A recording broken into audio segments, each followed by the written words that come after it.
과학에서 일은 어떻게 전개되냐면 힘 곱하기 이동거리.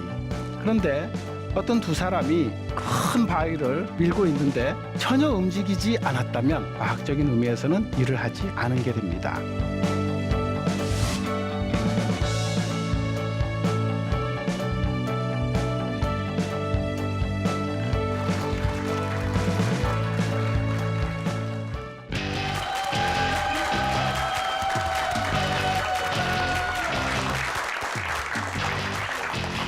뉴턴이 사과나무 아래서 발견한 과학, 그 짜릿한 즐거움을 여러분에게도 선사해드립니다. 사람과 과학의 만남, 사과나무의 엄지입니다. 여러분, 매일매일 일하고 계시죠?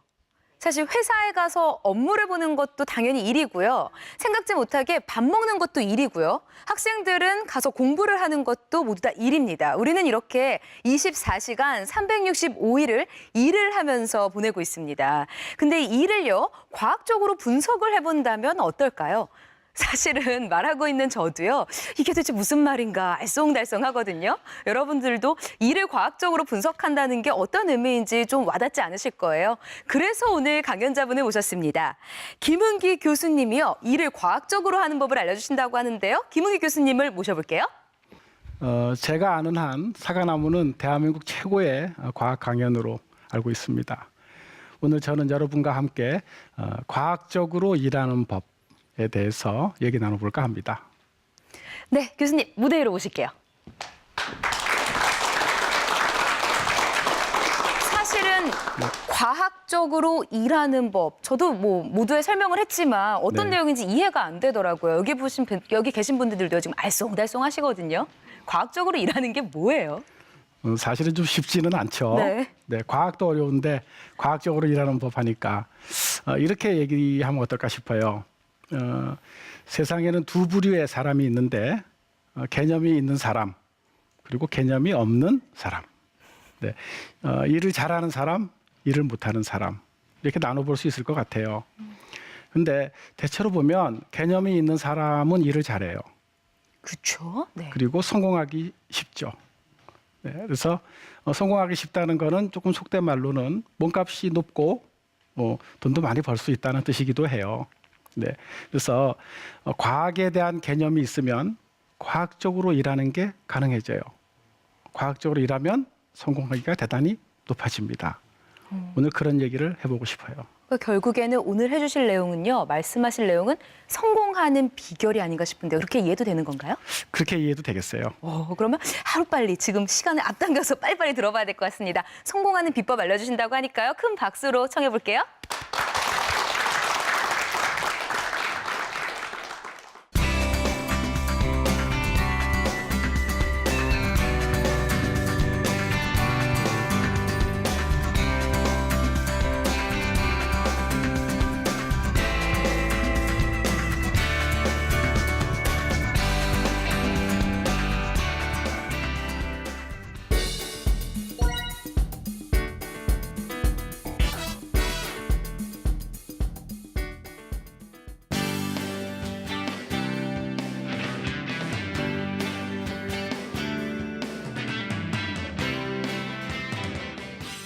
저희 인류가 지구상에 발을 딛고 산 이래로 세 가지 유명한 사과가 있습니다.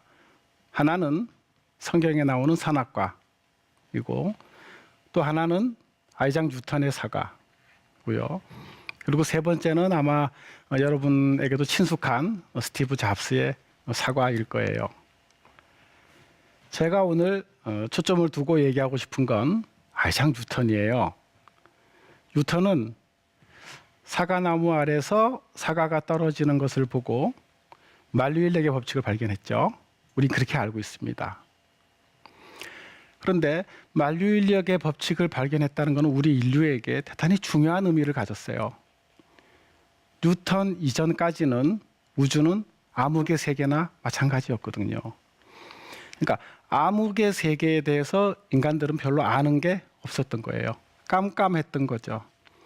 그래서 인간이 지혜로워진다는 것은 무지의 세계로부터 좀 불완전한 지식을 갖고 그 다음에는 또 잘못된 오류가 좀 섞인 지식을 갖기도 하고 그러다가 어떤 팩트에 대해서 완전한 지식을 갖는 걸로 이렇게 발전해 가는 과정이에요.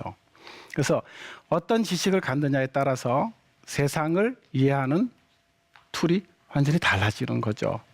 그래서 학교의 교과서에도 과학 교과서는 아이작 뉴턴부터 시작한다고 보면 거의 맞습니다.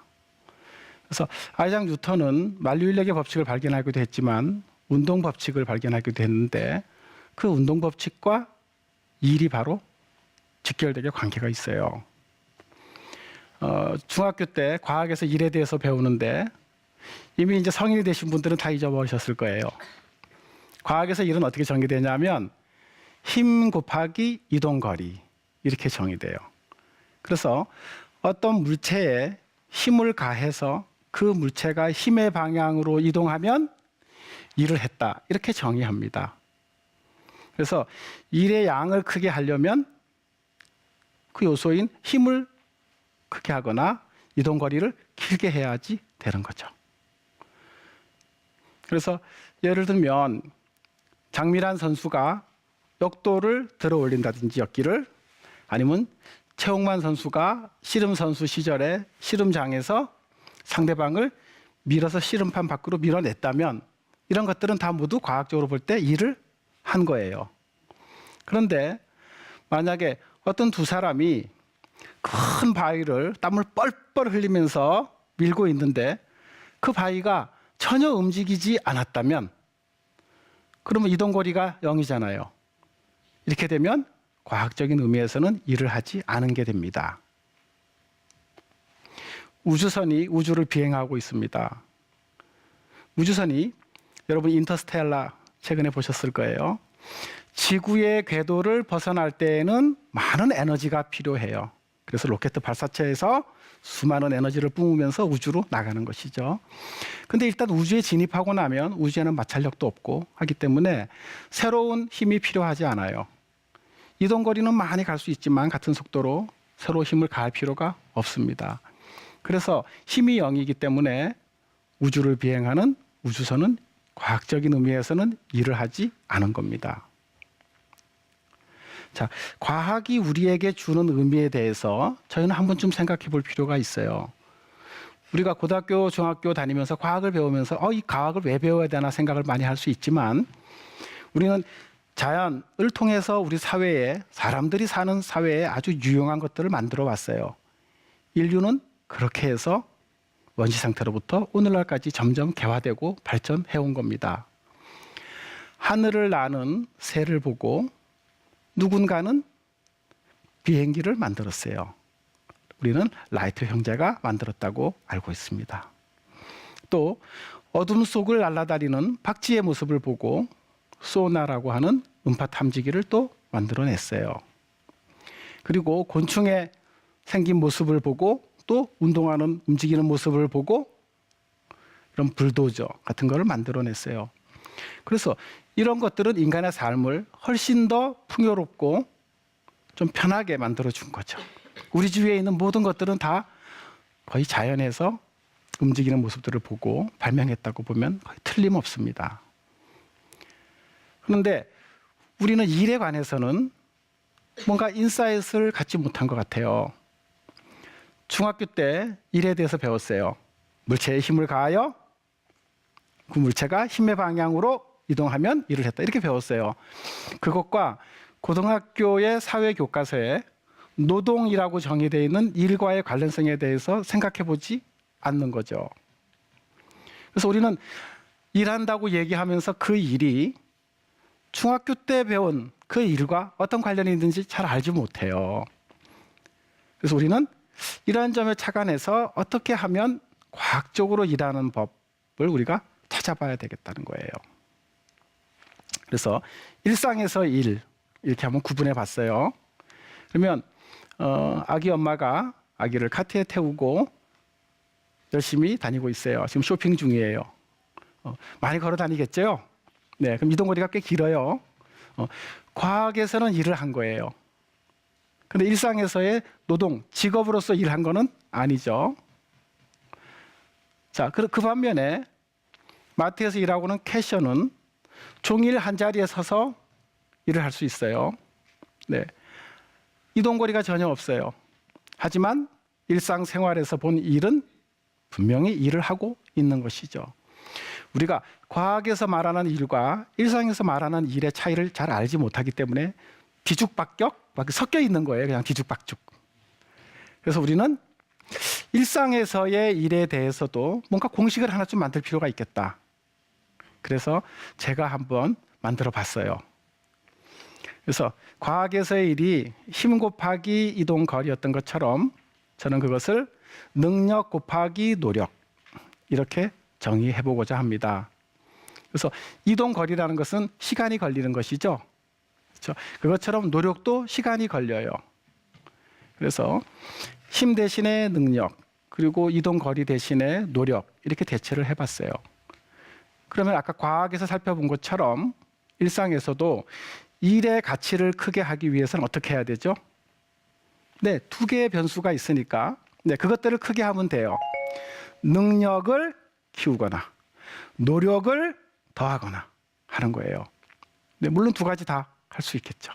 네, 그리고 또 대부분은 노력을 하면 능력이 더욱더 배가 되는 거예요. 이치가 그렇게 돼 있습니다. 그래서 우리가 일상에서 일의 정의를 한번 해보면 일상에서 일의 정의를 통해서 과학적으로 일한다는 것에 대해서 우리가 살펴볼 수 있겠어요.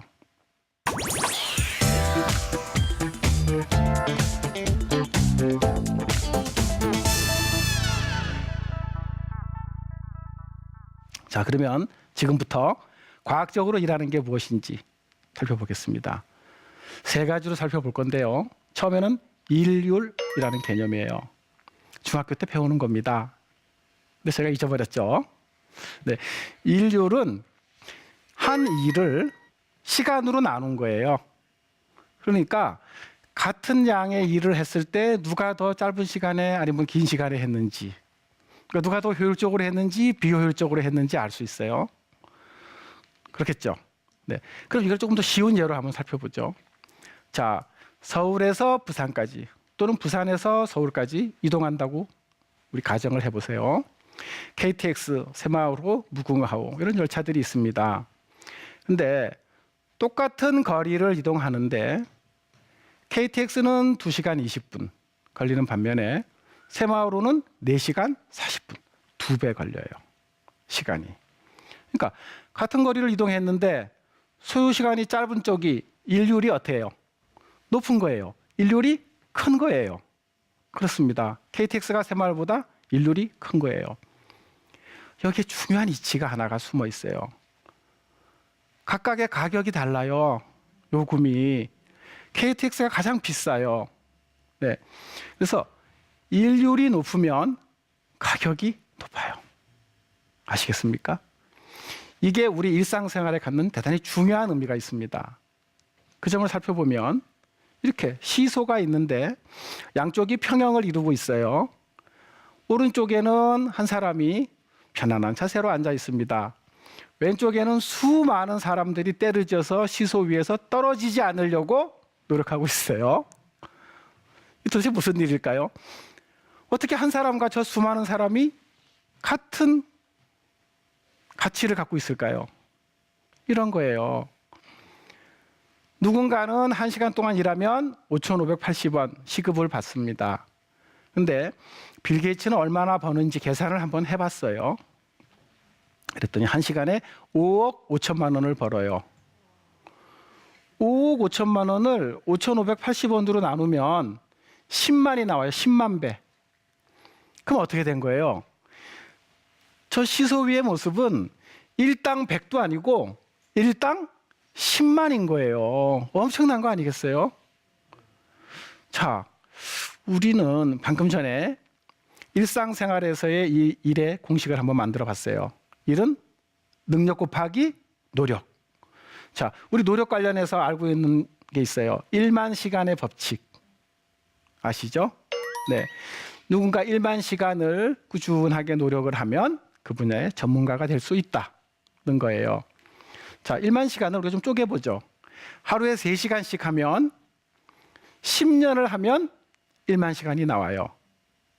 1년은 365일이니까. 자, 1만 시간이 그렇게 나오는데 빌 게이츠와 상대방은 어떻게 됐어요? 빌 게이츠의 1시간은 10만 시간이잖아요. 그럼 아까 거기에 10배를 해야 되네요.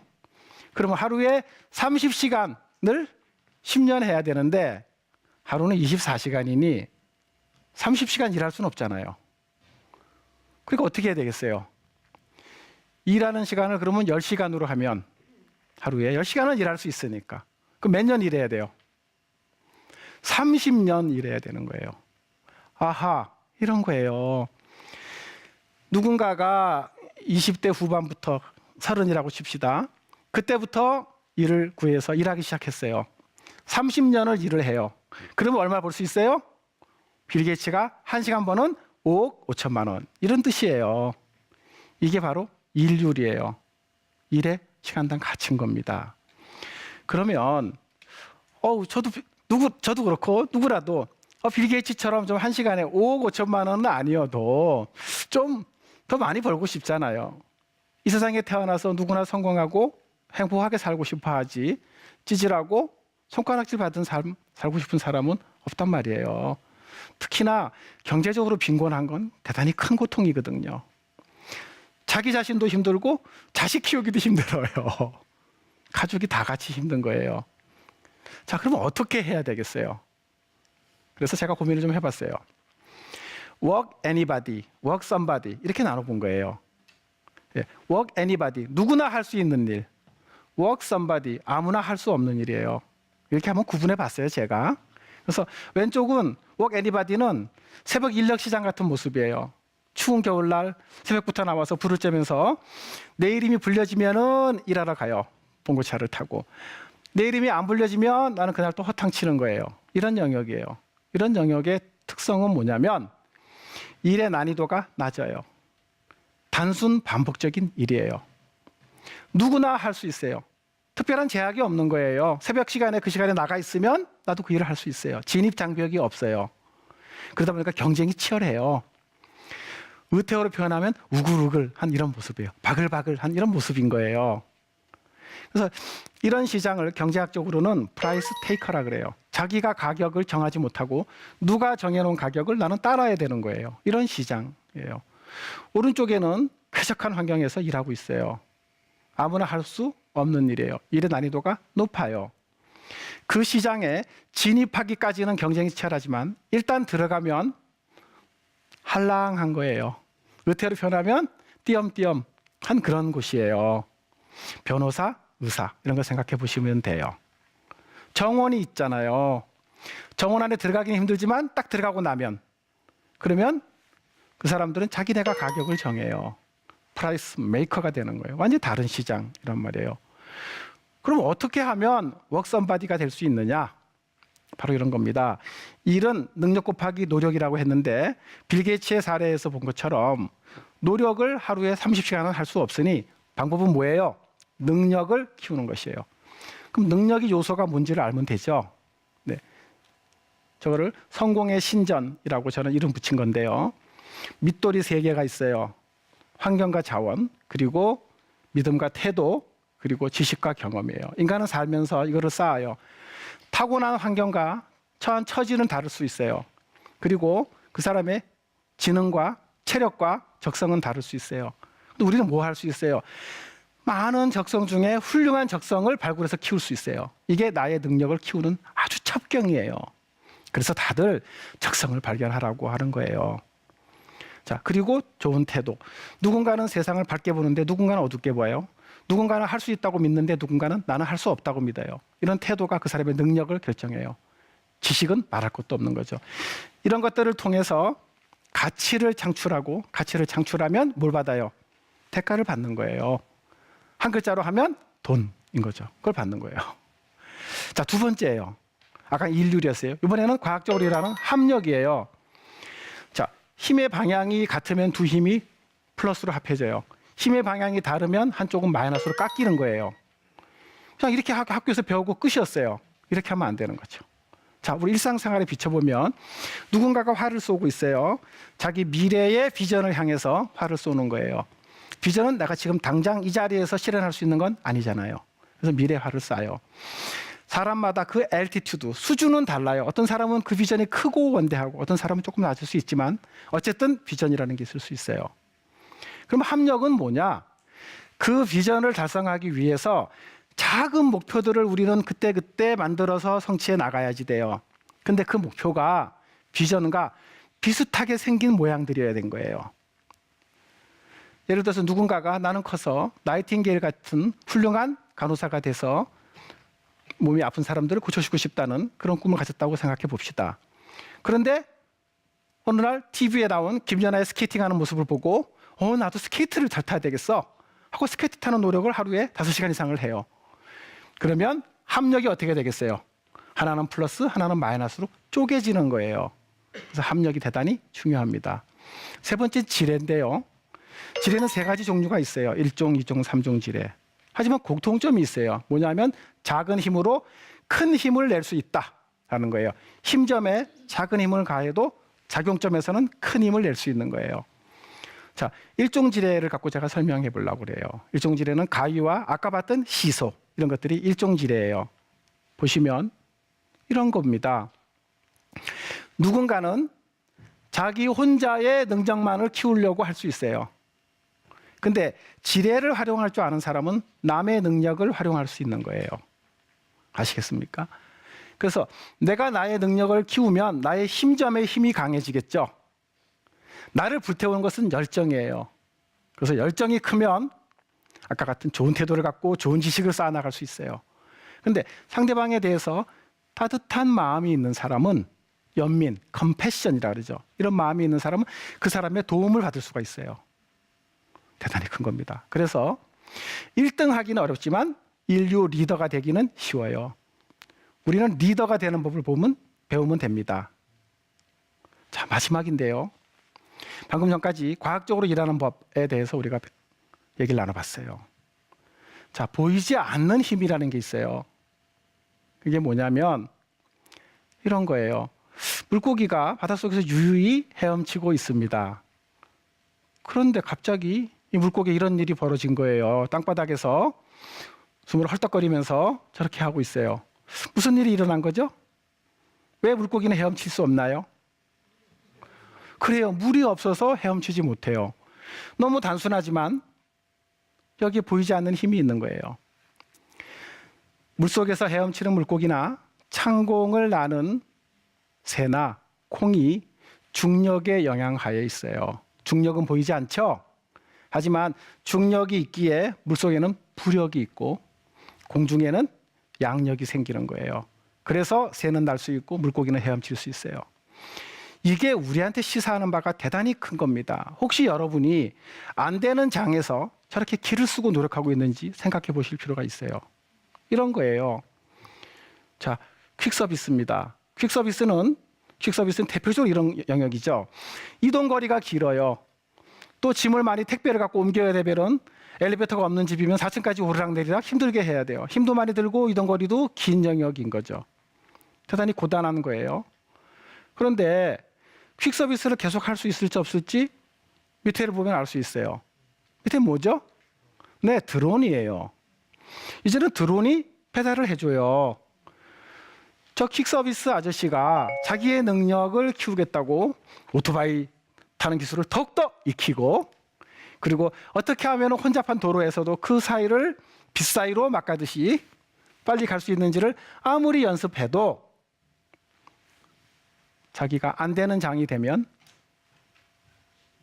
타락할 수밖에 없는 거예요. 작년에 영국 옥스퍼드 대학에서 프레이 교수와 오스본 교수가 고용의 미래라는 연구 결과에 발표를 했습니다. 총 702개의 직업군에 대해서 조사를 해봤어요. 그래서 컴퓨터화가 진전되면 될수록 어떤 직업들이 빨리빨리 없어질 것인지 했어요. 놀라운 결과였습니다. 20년 안에 47%에 해당하는 직업들이 없어지는 거예요. 예전에 타이피스트가 있었습니다. 여러분 지금 타이피스트가 직업이에요? 아닙니다. 우리 모두 타이핑을 너무 잘해요.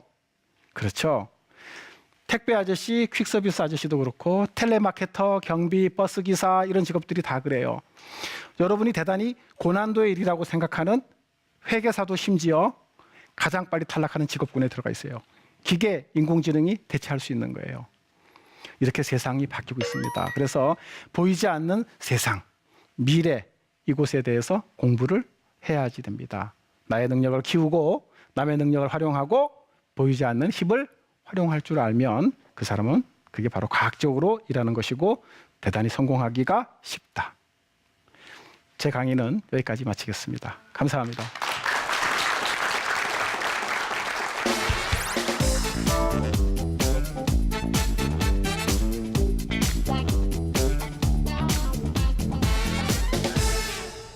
상당히 감동적인 강연이었습니다. 성공해야 하는 법, 성공할 수 있는 법을 암과 동시에요. 내 삶을 어떻게 살아야 되는지 좀 반성하는 시간을 갖게 됐거든요. 특히 네. 학생들에게는 참 좋은 시간이 됐던 것 같아요.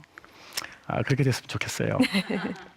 네, 능력 곱하기 노력이라고 하셨는데 사실 비슷한 능력을 가진 사람들 중에서 또 같이 노력을 했어도 누군가는 성공을 하고 또 어떤 사람은 그에 미치지 못하는 경우가 있습니다. 세상이라는 게요. 네네. 이렇게 됐을 때는 교수님 말씀하신 이 공식과는 조금 다른 게 아닐까. 이 네. 답답함은 어떻게 풀어야 하는 걸까. 이 궁금증이 좀 들거든요. 네, 그 대단히 좋은 질문인 거죠. 그러니까 노력해도 안 되는 이유는 사실 많이 있어요. 근데 그 중에서 저는 오늘은 과학적으로 일하지 않으면 실패하기 쉬운 거죠. 그 얘기 말씀드렸어요. 네. 근데 제가 한 가지만 꼭 말씀드리고 싶은 건 있어요. 뭐냐면 적성을 토대로 노력해야 된다는 점이 정말 간과할 수 없을 정도로 중요해요. 마이클 조던이라고 하는 불세출의 NBA 스타가 있었죠. NBA 3연패의 위협을 달성했어요. 그런데 1993년 10월에 농구계에서 은퇴하면서 야구계로 갔습니다. 코트에서 그라운드로 이렇게 간 거예요. 그랬는데 거기서도 대단히 노력을 했어요. 그러니까 농구에서도 3연패를 했었겠죠. 네네.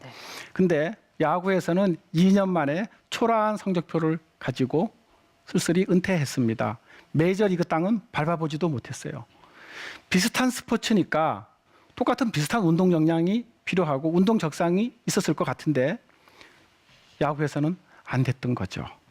그래서 자기에게 맞는 적성 기반의 능력을 개발하고 노력을 기울여야만 성공할 가능성이 대단히 높아집니다. 그래서 적성이 정말 중요하다 하는 얘기를 꼭 드리고 싶어요. 네. 오늘 과학적으로 일하는 법, 또 성공하는 방법에 대해서 좋은 이야기 해주신 우리 김은기 교수님께 다시 한번 박수 부탁드립니다. 네, 감사합니다.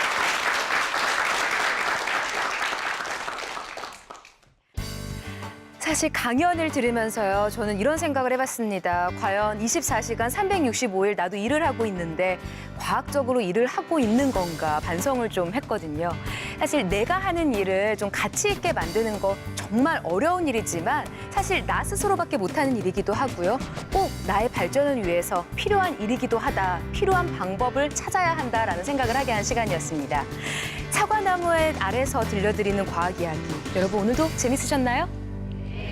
다음 시간에 더 흥미있고 더 재미있는 내용으로 여러분 찾아오겠습니다. 고맙습니다.